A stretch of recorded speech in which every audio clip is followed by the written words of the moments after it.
ప్రియమైన దేవుని బిడ్డలారా, ప్రభు అయిన యేసయ్య నామములో హృదయాంతరంగం నుంచి మీకు శుభవందనాలండి.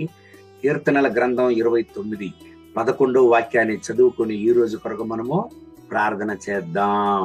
యెహోవా తన ప్రజలకు బలమును అనుగ్రహించును. యెహోవా తన ప్రజలకు సమాధానము కలుగు చేసి వారిని ఆశీర్వదించును.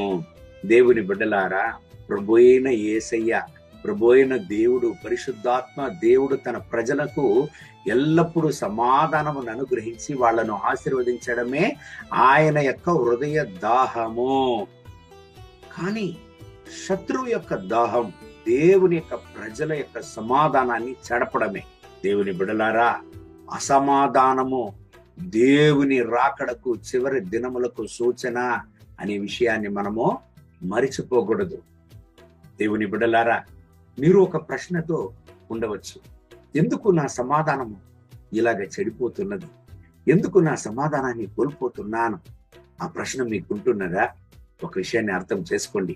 ఎటువంటి పరిస్థితులు మీకు విరోధంగా వచ్చినా మీ సమాధానం పాడుగాకుండా ఉండాలంటే, దేవుడు మీకు అనుగ్రహించిన ఆశీర్వాదము, దేవుడు మీకు ఇచ్చినటువంటి ఆశీర్వాదాన్ని శత్రువు పాడు చేయకుండా ఉండాలంటే, మీ హృదయంలో ఉండేటువంటి దేవుణ్ణి, మీ హృదయంలో ఉండేటువంటి దేవుని వాక్యాన్ని భద్రపరచుకోండి. అంటే లోకానికి, లోకానుచార కార్యములకు, లోకానుచార కార్యములు మీ హృదయములో, మీ జీవితములో ఎంటర్ కావడానికి అనుమతించవద్దండి. దేవుని బిడ్డలారా, ఈ చివరి రోజుల్లో మనం జీవిస్తున్నాం. అనేక సార్లు మంచి వాళ్ళ ద్వారా కూడా చెడు ఆలోచనలు జీవితంలో ప్రవేశించడాన్ని మనం చూస్తున్నాం. జాగ్రత్త. దేవుని ఆజ్ఞలే మన జీవితానికి మార్గంగా ఉండాలి. వేద గ్రంథం మాత్రమే మన జీవితంలో మార్గదర్శిగా ఉండాలి. అందుకే యెహోషువకు దేవుడు ఆజ్ఞాపించాడు. యెహోషువ 1:8 వాక్యాన్ని చదివినట్లయితే, ఈ దేవుని గ్రంథాన్ని, ఈ దేవుని ఆజ్ఞలను నీ హృదయంలో భద్రపరచుకో నా బిడ్డ అని యెహోషువకు దేవుడు ఆలోచన చెప్పాడు.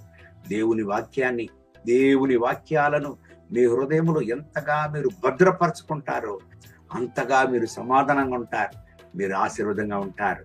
ఈ వాక్యం ప్రకారం దేవుడు మిమ్మల్ని ఆశీర్వదించి ఈ రోజంతా నడుపును గాక. మీ హృదయంలో సమాధానం లేదా? సమాధానం లేకుండా బాధపడుతున్నారా? మీ కొరకు నేను ప్రార్థన చేస్తాను. కళ్ళు మూసి ప్రార్థన చేద్దామా? పరిశుద్ధ ప్రభువా, ఈ ఉదయకాల సమయంలో నా ప్రియ సహోదరుల కొరకు ప్రార్థన చేస్తున్నాను. వీళ్ళను ఆశీర్వదించండి.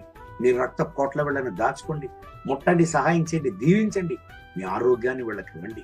విశేషంగా వీళ్ళ సమాధానం కొరకు ప్రార్థన చేస్తున్నాను. మీ సమాధానంతో వీళ్ళను నింపండి. వీళ్ళ కుటుంబాన్ని మీ సమాధానంతో నింపండి. వీళ్ళ సమాధానాన్ని చెడపడానికి చూసేటువంటి దుర్మార్గ దుష్టక్రియలు యేసయ్య నామములో నాశనమైపోవును గాక, నరకములో తోయబడును గాక.